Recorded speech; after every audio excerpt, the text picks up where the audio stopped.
Welcome to the permanent representation of Austria, and welcome to the launching event of the Global Illicit Trade Environment Index. Illicit is focusing with this work today on a particularly relevant topic also for the European Union, because it also has something to do with respecting the rules for the functioning of the single market. First, trade, as you know, is omnipresent here in Brussels, this city, and our rules that we do within the European Union has a lot to do with respecting the rules of free and fair trade. Secondly, illicit trade is a crime that affects many areas, from organized crime to the protection of intellectual property. And thirdly, illicit trade harms not only governments and businesses, but also consumers.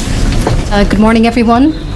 It is my great pleasure to present the EIU's Global Illicit Trade Environment Index 2018, particular focus on Europe. Of the 84 countries that we looked at, 34 of them are within Europe. We have 28, obviously, within the EU. We have 3 former Soviet states, Russia, Ukraine, and Belarus, and 3 Balkan countries, Bosnia-Herzegovina, Montenegro, and Serbia. As I said, this is a global survey, and Europe came out on top. Europe registers the best regional performance within the index, with an average of well above some of the other regions. The index itself, it does not score an economy's performance or effectiveness in combating illicit trade. What we look at is really, we try to evaluate the structural capability of these economies to protect against illicit trade.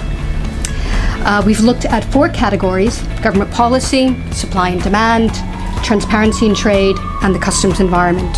Within the index, Finland tops the overall index of 85.6 out of 100. Within the index, we've looked at we looked at the minimum and maximum, so it's scaled from 0 to 100. We do see a division within Europe, that it is really the older EU, those who were EU member states prior to enlargement in 2004, that did better. They had on average 15 points better within the index than the new EU members and the non-member states.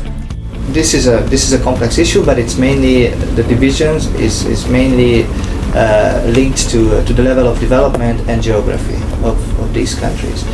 What can we do? Yes, we first of all, I think what we have to do is to strengthen the legislative framework in the EU without arguing for over-legislating, but where we have to legislate and we have to strengthen the legislative framework. We have to ensure proper implementation everywhere.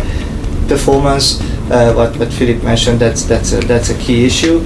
And technical assistance, technical cooperation, they have to be more protected and more supported. I think that business in particular has in many cases much more detailed information about where some of this illicit trade is moving, because it's your competition or because it's in brand protecting. You're spending money to find the information on where some of this bad merchandise is coming in. Sharing that information is extremely valuable to the law enforcement authorities, and I think that sharing that information also helps the customs administrations be able to better refine their risk factors and be able to better target higher risk shipments. For me, one of the big issues is awareness. It's awareness out there of the nature of the problems that we are collectively confronted by, and then the need to have political impetus to drive this the work against illicit trade in a coherent way. There are lots of things that occupy the political attention at the moment, you're probably well aware, but there are things like illicit trade where we need to keep the focus there, and I think this exercise in helping to keep the focus there is actually very important.